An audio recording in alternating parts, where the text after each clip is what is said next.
ভাইরা আমার, একটি দুরুদের কথা বিভিন্ন বর্ণনায় পাওয়া যায়। আল্লাহুম্মা সাল্লি আলা মুহাম্মাদিন নবিয়িল উম্মি ওয়া আলিহি ওয়া সাল্লিম তাসলিমা। এই দুরুদ পাঠ করলে জুমার দিন আসরের পরে পাঠ করলে ৮০ বার পাঠ করলে ৮০ বছরের গুনাহ মাফ, ৮০ বছরের ইবাদত লেখার কথা বিভিন্ন বর্ণনায় পাওয়া যায়।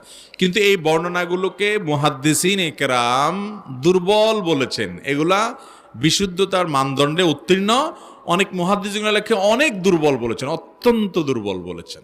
কথা কি বুঝাতে পারছি? বাকি এমনি জুমার দিন দুরূদ শরীফ পাঠ করা, এটা তো বিভিন্ন বিশুদ্ধ হাদিস দ্বারা প্রমাণিত, এবং দুরূদ পাঠের শ্রেষ্ঠ দিনই হলো জুমার দিন। আর জুমার দিন আসর পরের সময়টা দোয়া কবুলের সময়। এই সময়টা কিসের সময়? দোয়া কবুলের সময়। এই সময়টাতে দোয়া করতে হয়। সেই সাথে দুরূদ তো অবশ্যই গোটা জুমার দিনে এবং জুমার রাতে পাঠতে হবে, নবী করিম পাঠ করতে হবে। নবী সাল্লাল্লাহু আলাইহি ওয়াসাল্লাম বলেছেন, আকসিরু আলাইয়া মিন